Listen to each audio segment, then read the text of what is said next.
नमस्ते दोस्तों, आज की वीडियो में बात करेंगे उन 15 गाड़ियों की बारे में जो कुछ ना कुछ कमियों के चलते सबसे फ्लॉप गाड़ियां साबित हुई है। इतना ही नहीं, इनमें से बहुत सी गाड़ियां पिछले 2-3 सालों से लगातार फ्लॉप होती आ रही है, जबकि कई नई गाड़ियों की भी इस लिस्ट में एंट्री हुई है। तो बिना देर किए जान लेते हैं उन 15 गाड़ियों के बारे में जो आपको 2025 में भूल से भी नहीं खरीदनी है। तो चलिए वीडियो को स्टार्ट करते हैं। एंड अभी तक आपने चैनल को सब्सक्राइब नहीं किया है तो प्लीज सब्सक्राइब जरूर से कर लेना। तो 15 पोजीशंस पर आती है AMG एस्टर। इस गाड़ी को 2021 में लॉन्च किया गया था एंड सब कुछ ठीक ठाक चल रहा था और ये गाड़ी इंडियन मार्केट में टफ कंपटीशन दे रही थी। लेकिन AMG हेक्टर की इस इमेज ने सारा गेम ही पलट दिया और AMG कंपनी की इमेज रातों रात गिर गई। उसके बाद से इस कंपनी की हर गाड़ी सेल डाउन हो गई एंड यही हाल हुआ AMG एस्टर के साथ। हालांकि ये गाड़ी फीचर्स से फुली लोडेड गाड़ी है और एड्स तक भी गाड़ी में मिल जाते हैं, लेकिन ग्रैंड विटारा, होंडा एलिवेट और टोयोटा हाईराइडर जैसी गाड़ियों के आगे नहीं बिक पा रही, क्योंकि एस्टर गाड़ी में सिर्फ पेट्रोल इंजन देखने को मिलता है जो माइलेज एफिशिएंट भी नहीं है और हाई मेंटेनेंस भी देखी जाती है। वही आफ्टर सेल सर्विस की भी बड़ी दिक्कत है, क्योंकि इसके सर्विस सेंटर बड़ी सिटी में ही रहती है। इन सब के बाद एस्टर की रिसेल वैल्यू भी नथिंग है। जो गाड़ी नहीं बिकती उनको सेकंड हैंड भी सब लेने से डरते हैं, जबकि गाड़ी का ऑन रोड प्राइस 11,20,000 से 20,70,000 तक जाता है। और इतने प्राइस में यह गाड़ी बिल्कुल वैल्यू फॉर मनी गाड़ी नहीं है, जिसको नए साल पर खरीदने से पहले 1000 बार सोचना। इसके बाद 14 पोजीशन पर आती है टोयोटा रूमियन, जो मारुति अर्टिगा का ही रिबेस वर्जन है और एर्टिगा की बिल्कुल कॉपी गाड़ी है, जिसको टोयोटा ने बड़ी चतुराई से 2021 में लॉन्च कर दिया। इसके बाद कुछ समझदार लोग इस गाड़ी को अर्टिगा से ज्यादा पैसे देकर भी खरीद रहे हैं, लेकिन रूमियन गाड़ी 6 महीने में भी उतना नहीं बिक पाती जितना अर्टिगा 1 महीने में बिक जाती है। कोई समझदार होगा वह इस गाड़ी को भूल से भी नहीं लेगा, क्योंकि रिबेस महंगी होती है और इन गाड़ियों की सही रिसेल वैल्यू कभी नहीं मिलती। जबकि कोई ओरिजिनल चीज इजीली मिल जाए तो कॉपी की तरफ क्यों जाया जाए। वही गाड़ी की ऑन रोड प्राइस 11,88,000 से 15,60,000 तक जाती है। इसके बाद 13 पोजीशन पर आती है मारुति सियाज, जिसको 2014 में लॉन्च किया गया था, जो कि उस टाइम की पॉपुलर सेडान गाड़ी रही है। लेकिन पिछले कुछ सालों में इंडियन कस्टमर का मूड काफी चेंज हो गया है। उनको अब सेडान की जगह SUV गाड़ियां अच्छी लग रही है, क्योंकि SUV गाड़ियां सही प्राइस में अच्छा माइलेज दे देती है और अच्छे फीचर्स के साथ भी आ जाती है। जबकि मारुति सियाज गाड़ी को लेकर कोई भी मेजर अपडेट नहीं किया गया और फीचर्स के हिसाब से पिछड़ जाती है। इंटीरियर वाइज बड़ी बोरिंग लगती है। वही CNG का ऑप्शन ना देना भी मारुति की भूल साबित हुई है। नहीं तो CNG आती तो आज भी अच्छी बिक रही होती। लेकिन फिलहाल तो सियाज गाड़ी की मार्केट बुरी तरह डाउन होकर पड़ी है और इसको सेकंड हैंड भी कोई नहीं पूछता। वही गाड़ी की ऑन रोड प्राइस 10,40,000 से 13,70,000 तक जाती है। इसके बाद 12 पोजीशन पर आती है MG गोलस्टर, जिसको 2021 में टोयोटा फॉर्च्यूनर वाले प्राइस सेगमेंट में लॉन्च किया गया था। लेकिन AMG ही की कम ब्रांड वैल्यू से फॉर्च्यूनर गाड़ी को एडवांटेज मिल जाता है। बेशक गोलस्टर में बहुत एडवांस फीचर्स मिलते हैं, लेकिन फॉर्च्यूनर से हार जाती है, क्योंकि इंडिया में बच्चों की जुबान फॉर्च्यूनर बोलती है। लेकिन गोलस्टर ना तो पैसों में जमती है ना ही लुक में। कोई भी इंसान जब 40 लाख रुपए किसी गाड़ी को लेने में लगाएगा तो वेल स्टैब्लिश ब्रांड पर ज्यादा ट्रस्ट करता है, ना कि MG पर। जबकि गोलस्टर गाड़ी की ऑन रोड प्राइस 44,40,000 से 50,20,000 तक जाती है। इसके बाद 11 पोजीशन पर आती है जीप कंपास, जिसको 2017 में लॉन्च किया गया था। लेकिन जीप मोटर्स को क्या पता था टाटा सफारी और ग्रैंड विटारा इस गाड़ी की बैंड बजा देगी, क्योंकि ये गाड़ी कंपास से ज्यादा रिलायबल और वैल्यू फॉर मनी मानी गई है। जबकि यह ना तो उतनी अट्रैक्टिव बन पाई और ना ही कोई अपडेट तक किए गए और कीमत को देखते हुए लोगों ने इस गाड़ी को बहुत क्रिटिसाइज किया। इसके बाद यह गाड़ी भी कंपटीशन में पिछड़ गई, जिसके बाद लोगों ने इस गाड़ी से दूरी बना ली और यह गाड़ी भी लीस्ट सेलिंग गाड़ियों में आ गई, जिसकी रिसेल वैल्यू बिल्कुल खत्म बराबर है। जबकि जीप कंपास गाड़ी की ऑन रोड प्राइस 20,70,000 से 37.5 लाख तक जाती है। इसके बाद 10 पोजीशन पर आती है मारुति विक्टो, जो कि टोयोटा इनोवा हाई क्रॉस की रिबेस्ड कॉपी है। ये गाड़ी भी लिस्ट सेलिंग गाड़ियों में आने की वजह से इस लिस्ट में आती है, क्योंकि हाई क्रॉस गाड़ी हर महीने 8 से 10,000 यूनिट बिक्री के साथ बहुत अच्छी बिक जाती है। लेकिन इन विक्टो गाड़ी 200 से 300 यूनिट मुश्किल से निकल पाती है। ये गाड़ी सिर्फ टोयोटा लोगों के साथ ही जमती है। इतना ही नहीं, मारुति के बारे में आने के बाद भी इन विक्टो गाड़ी की रिसेल वैल्यू ना के बराबर है, जबकि हाई क्रॉस की अच्छी देखी जाती है, क्योंकि कहां तो हाई क्रॉस की 10,000 बिक्री और कहां इन्विक्टो की केवल 300 यूनिट्स। इसके बाद सब कुछ क्लियर हो जाता है कि कौन सी गाड़ी लेने लायक है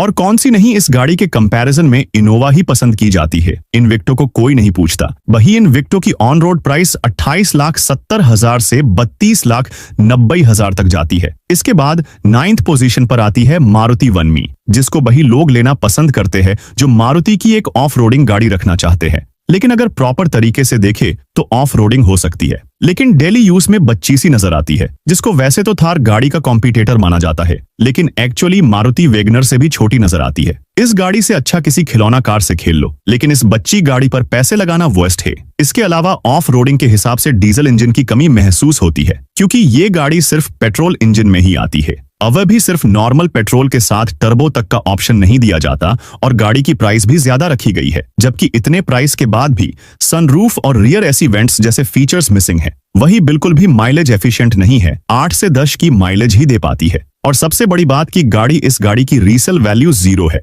वही गाड़ी की ऑन रोड प्राइस 14,30,000 से शुरू होकर 17 लाख तक जाती है। इसके बाद 8 पोजीशन पर आती है सेट्रन C3, जिसको 2022 में लॉन्च किया गया था। यह गाड़ी 7 लाख की ऑन रोड प्राइस में मिल जाती है और सिर्फ पेट्रोल इंजन के साथ ही आती है, जो मैग्नाइट, इग्निस पंच और किगर गाड़ी को compete करती है। इन 5 गाड़ियों में से C3 गाड़ी सबसे अलग नजर आती है और हर महीने 200 से 300 यूनिट्स की बिक्री तक सिमट जाती है। इस गाड़ी में भी प्लास्टिक मटेरियल कोई खास अच्छा यूज नहीं किया गया, जबकि कॉस्ट कटिंग भी की गई है। इन सब के बाद इस गाड़ी की बिल्ड क्वालिटी भी अच्छी नहीं है। गाड़ी को 0 स्टार की क्रैश टेस्ट रेटिंग मिली हुई है और बहुत सारे फीचर्स भी मिसिंग हैं। एंड इन सब के बाद ऑब्वियसली ये गाड़ी भी सेकंड हैंड मार्केट में कोई खास वैल्यू नहीं रखती, ना ब्रांड वैल्यू, ना सेफ्टी, ना रीसेल वैल्यू और ना ही कोई खास फीचर्स जिसको आप भी नहीं खरीदो तो बेटर है। वही गाड़ी की ऑन रोड प्राइस 7 लाख से 11.5 लाख तक जाती है। इसके बाद 7th पोजीशन पर आती है टोयोटा हाइलूकस, जो एक पिकअप ट्रैक्स और ऑन ऑफ रोडिंग गाड़ी है,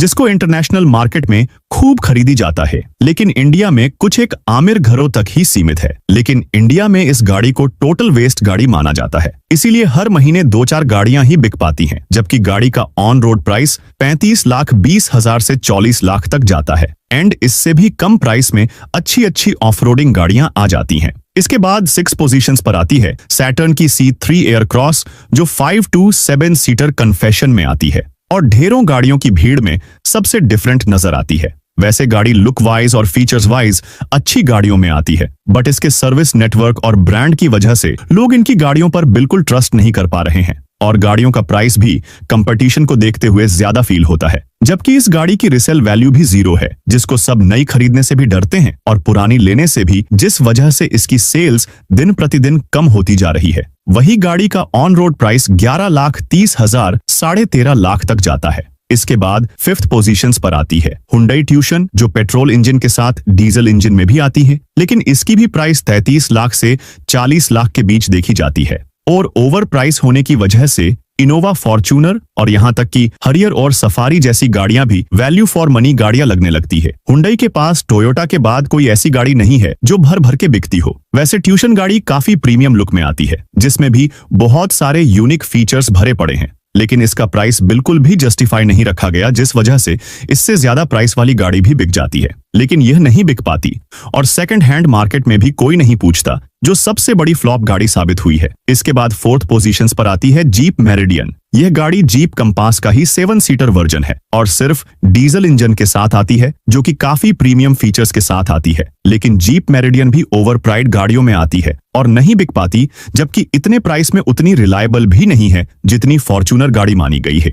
और जीप की कंपास के बाद मेरिडियन सुपर फ्लॉप गाड़ियों में आ जाती है, जिसका ऑन रोड प्राइस 36 लाख से 46.5 लाख तक जाता है। एंड इतने पैसे जिप ब्रांड पर लगाना सही नहीं समझा जाता। बाकी पैसे वाले तो कुछ भी खरीद कर खड़ी कर सकते हैं, उनके लिए रिसेल वैल्यू मैटर नहीं करती। इसके बाद 3rd पोजीशन पर आती है वॉल्क्सवैगन, जो कि एक सुरक्षित SUV गाड़ी है, लेकिन सिर्फ सेफ्टी के नाम पर 41 लाख खर्च करना भी सही नहीं है। जबकि टाटा 5 नेक्सन और स्कॉर्पियो N भी काफी सेफ है और तिगुआन से बहुत सस्ती भी आ जाती है, जिस वजह से ये गाड़ी भी कम ही बिकती है। एंड प्रीमियम कस्टमर के अलावा कोई और लेने की सोचता भी नहीं, बल्कि ज्यादातर लोगों को तो पाता ही नहीं है। बिक्री में शो का आंकड़ा भी नहीं छू पाती। इसके बाद सेकंड पोजीशन पर आती है महिंद्रा मार्जो, जिसको 2018 में लॉन्च किया गया था, जो कि यूं भी 100 न्यू स्पोर्ट और 300 की राह पर ही चल रही है, जिसका ना तो फ्रंट अच्छा है ना ही बैक, जिसको आज 6 साल बाद भी कोई अपडेट नहीं किया गया। ऐसा लगता है महिंद्रा वाले इसको थोक में बना के सो गए, जो आज तक भी खत्म होने का नाम नहीं ले रही। ये गाड़ी महिंद्रा के लिए मिस्टर इंडिया बनी हुई है,